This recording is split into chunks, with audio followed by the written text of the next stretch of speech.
All right, everyone, I think it was Media Matters or one of these, left-wing groups took a montage of some local news stations all owned by the same broadcasting firm, which is Sinclair Broadcasters, and sort of put them together to show, hey, all of these local news stations that, people have the concept that their local news is independent and isn't owned by a parent firm.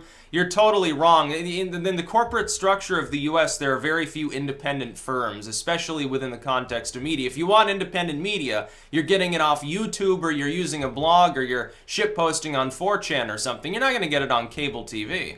There is no fully autonomous local cable firm in the United States at this point. They don't exist. They're all owned by some parent firm. CNN or Fox or something partners with them. Either that, or they're owned by one of these broadcasting groups. The same is true of radio, by the way, terrestrial radio. This became a real problem. The government created a de facto monopoly on radio, so all of them are basically the same too, and some of them are publicly funded. Some people, the left and right, are both reacting differently to this story here, and they're both wrong. People on the left are trying to exonerate, like CNN, MSNBC, left-leaning firms. Now, because, of course, the left put this out as a hit piece, they're trying to exonerate the left-wing media from this and say, well, this is collusion between, like, Trump and your supposedly autonomous local news. That has nothing to do with it. The fact that Sinclair leans, I guess, conservative, whatever the hell that means in a corporate context, doesn't really matter. Ultimately, they all lean towards authoritarianism. They can call themselves conservatives. They can be like Fox or Breitbart, or they can say we're liberal. We can be MSNBC or Media Matters or Think Regression or Share Blue or something. It doesn't really matter. None of them are independent for the most part. They're all politically biased, number one. They're all going to spin things, number two. Many of them have parent firms. Many of those parent firms, number three, are multinational in nature. That's just the way it works. So when people on the left are seeking to say, well, this is a big problem, they're talking about fake news and they're all reading the same thing because they're the ones that are fake news. All the left-leaning firms do the same thing, literally. Most of these people, by the way, you'll remember in the last election, now, overwhelmingly, local, regional news, newspapers, radio stations, everything came out. All the stops were pulled out for Hillary Clinton. The vast majority of them all endorsed Hillary Rodham Clinton. Now, these newspapers, they all get stuff from, like, the same few firms, too. AP puts out a release, all of a sudden everyone else is reporting the same thing. This happened numerous times during the election. There was even direct collusion between the DNC and / Clinton camp and some of these firms, like MSNBC and CNN, were literally working with the Clinton campaign to put out news that was favorable to them. Then Clinton comes around and talks about media bias being against her. It's ridiculous. However, people on the right are also wrong. They're seeking to exonerate this, saying, oh, the only reason that they care is because Sinclair Broadcasting Group isn't far left or something. Who cares? It's still legacy media. It's for-profit corporate media. It helps disseminate propaganda for the U.S. government and, there's usually the Saudi government, among others. They disseminate propaganda. They're in it for the money. They don't care about or have much in common with you. Your local newscasters are not autonomous individuals. They are told what to say. They're talentless hacks reading a teleprompter. They can't do what I do. They can't do what Malnu does. They can't do what Lionel does. They can't do what any of us do. We can speak off the cuff and do it coherently. They couldn't do our job. We could do theirs easily. Yeah, you put a suit on me, cut my hair short, I can be just the same as any of these talking head idiots on your local news station. I could probably do it better than most of them. But they couldn't do what I do. They can't put on a leather jacket and actually speak without a teleprompter to tell them what they believe in. They don't have any strong beliefs. It's not their job. They're a newscaster, a reporter. They're not there to think. They're there to read out the news. Who decides what that news is? Someone has written it up. A parent firm usually has put out a release to all of the groups that they're associated with or own. What's different between Sinclair broadcasters owning a bunch of local stations and Fox or CNN or something partnering with a bunch of local stations and kind of, trade back and forth anyway? What's the big difference between the two, except it's more direct control? So in other words, do you have a problem with the fact that CNN has a multinational parent company telling it what to say? Do you have a problem with that? You know, if you're so-called liberal, you probably should. You should have a problem with any for-profit corporation. Somehow, as long as they occasionally attack Donald Trump, it exonerates them from any wrongdoing. They could sit there and say we need to commit genocide, and they would actually forgive them and agree with it as liberals. So long as they, in the same sentence, say, oh yeah, by the way, Trump is Hitler. He's like evil or something. Literally, you can be a total opposites land, and it makes sense to these people. But people on the right, it's surprising to me how many, well, it's not really surprising. As someone who remembers the Bush era, it's not that surprising.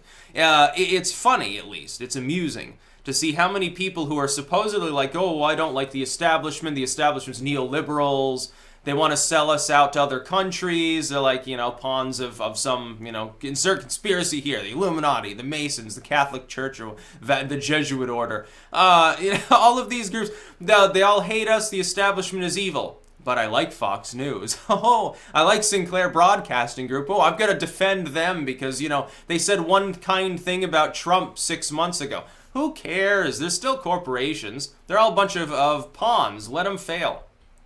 These people have been failing anyway.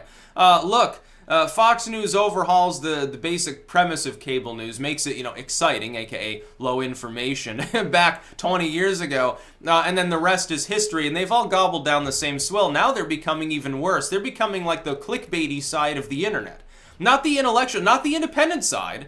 Not the, you know, have you ever noticed that it isn't really the weird side of YouTube that gets attacked by the lame stream? No, they don't attack people that are actually saying stuff that's out there and have weird fringe beliefs. They attack totally lame stream commentators. Some of these people are like radical centrism or like a Bunty King or something. They'll attack them because that's really what they worry about.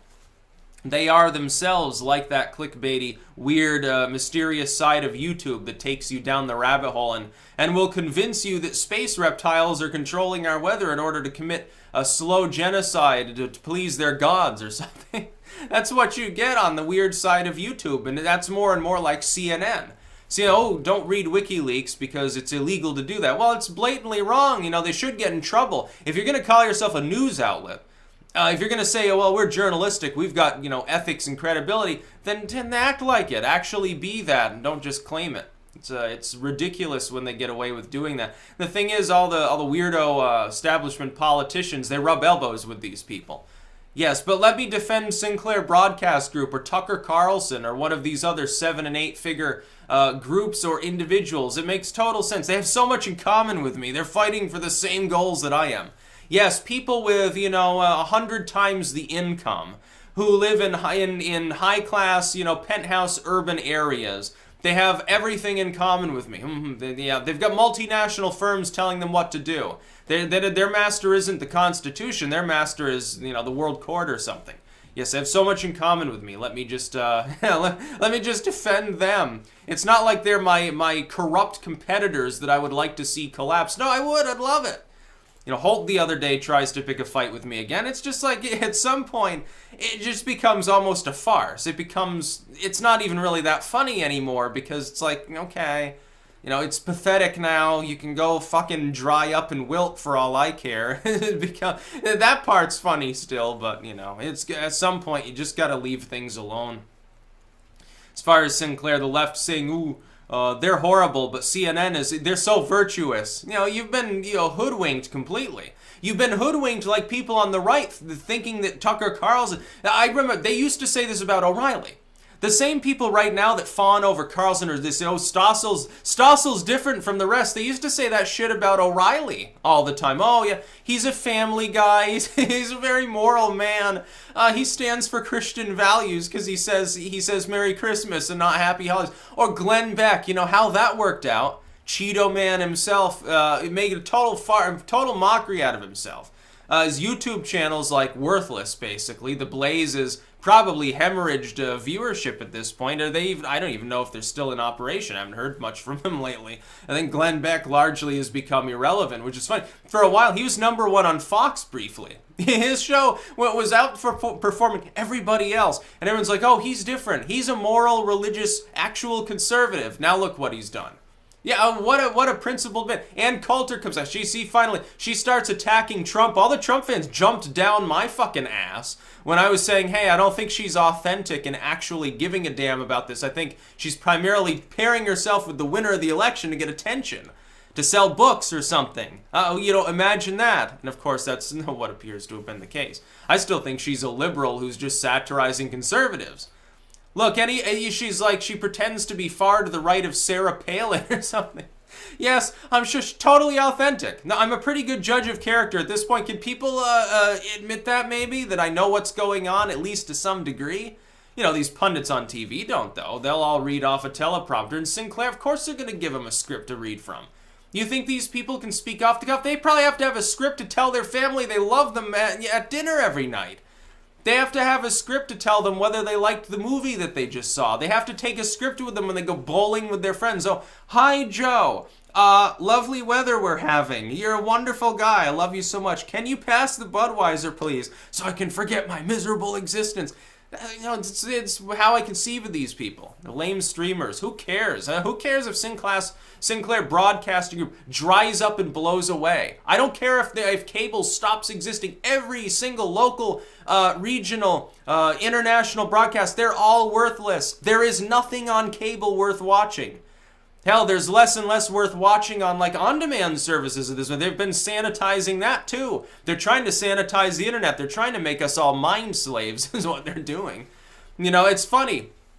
You say that 10 years ago to a bunch of liberals. Oh, yeah, of course. Yeah, Uncle Sam wants wars and, globalism is basically, hey, they want to screw Africa out of more blood diamonds and stuff. And you're like, yeah, man, we got to fight the power. Now all of a sudden they're like, oh, if you question authority, you're racist. If you question authority, then there's something wrong with you. You're a conspiracy theorist who wears a tinfoil. I hear this from the same fuckers that I used to totally agree with and basically be saying the same thing. They've sold out. I didn't. There's a little bit of a difference. That's about all. Peace out.